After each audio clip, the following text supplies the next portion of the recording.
जय गौरहरि, हरे कृष्णा।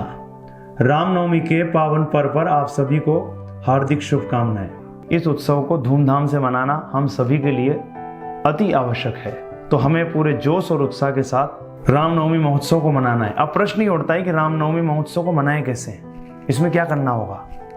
तो देखिए, पहली चीज जो आप सभी को करनी है वो ये है कि हमारा डेली मॉर्निंग प्रोग्राम होता है, हमारा दैनिक कार्यक्रम होता है, तो उसमें आप ऑफलाइन या ऑनलाइन उपस्थित हो सकते हैं। अवश्य उपस्थित हों। प्रातःकाल सुबह जल्दी उठें और स्नान करके मॉर्निंग प्रोग्राम में उपस्थित रहें। मॉर्निंग प्रोग्राम का समय है 4:30 से लेकर और 4:50 तक हमारी मंगल आरती होती है डेली। 4:50 से लेकर 5 तक नरसिंह प्रार्थना, फिर उसके बाद में तुलसी आरती और उसके बाद में अनाउंसमेंट होते हैं। तो ये सारी प्रक्रिया जो है 5:30 बजे तक चलती है, तो इसमें आप अवश्य उपस्थित रहें। उसके पश्चात फिर आप सभी से प्रार्थना है कि इस पावन पर्व पर आप सभी हरे कृष्ण कृष्ण कृष्ण हरे हरे, हरे राम राम राम हरे हरे, इस महामंत्र का कम से कम 4 माला आप अवश्य, इस महामंत्र की 4 माला आप अवश्य जपें। ये आप सभी से प्रार्थना है। उसके पश्चात 6:30 से लेकर और 7 बजे तक गुरु पूजा होती है और भगवत गीता की रीडिंग होती है, उसमें आप सम्मिलित रहें। उसके पश्चात 7 से लेकर और 8 बजे तक श्रीमद् भागवतम की कक्षा होती है, उसमें आप उपस्थित रहें। और उसके उपरांत 8 से लेकर 9 बजे तक फिर आप जप करें और दर्शन आरती में भी आप सम्मिलित रहें। तो ये मॉर्निंग प्रोग्राम है, इसके अंदर आप अवश्य उपस्थित रहें।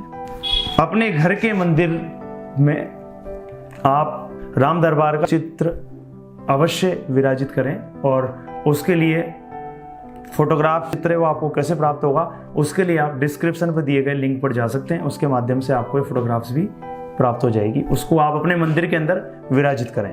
सूर्यास्त तक आप सभी उपवास रखें।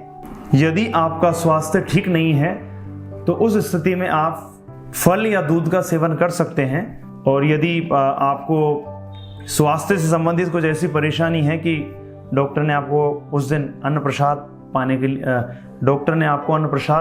के लिए कहा है, तो उस स्थिति के अंदर आप डॉक्टर की एडवाइज के अनुसार कार्य कर सकते हैं। हम आप सबको बताना चाहते हैं, प्रभुपाद जी ने वैसे तो निर्जला पर जोर नहीं दिया है, परंतु फिर भी अगर हम इस शुभ पर्व पर निर्जला रहें तो हमारे लिए आध्यात्मिक जीवन में, प्रकृति में यह अत्यंत सहायक होगा।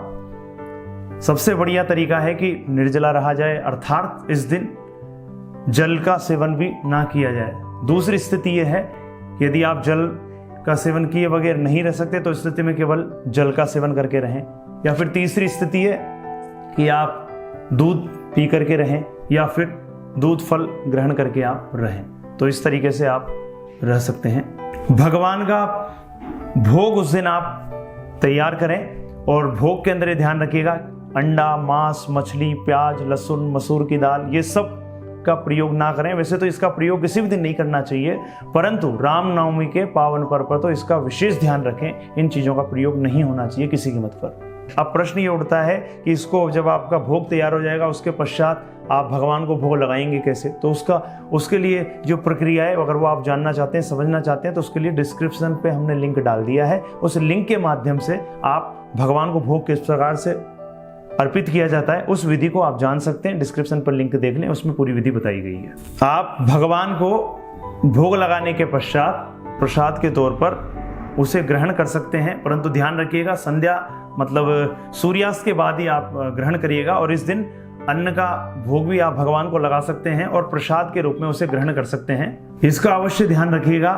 रामचंद्र जी की जो पसंदीदा मिठाई है वो है दही लड्डू, अर्थात दही के अंदर मोतीचूर के जो लड्डू हैं उनको मिक्स कर दिया जाता है। और दही लड्डू को बनाने का तरीका ये है कि दही के अंदर मोतीचूर के जो लड्डू होते हैं उनको मिक्स कर दिया जाता है, तो उससे बहुत ही बढ़िया मिठाई तैयार हो जाती है। तो उसको राम दरबार को भोग लगाएं और उसके पश्चात प्रसाद के रूप में आप सभी ग्रहण करें। घर के सभी सदस्य हरे कृष्ण कृष्ण कृष्ण हरे हरे, हरे राम राम राम हरे हरे, इसका अवश्य कीर्तन करें सभी सदस्य साथ बैठकर। ये आपसे प्रार्थना। रामनवमी के इस पर्व पर आप सभी गिव के द्वारा संध्याकालीन गिव के द्वारा मनाए जा रहे संध्याकालीन कार्यक्रम में भी अवश्य उपस्थित हों इस कार्यक्रम का समय रहेगा संध्या के समय, शाम के समय 5 बजे से लेकर 8 बजे तक। वो पूरा का पूरा सेशन लाइव होगा।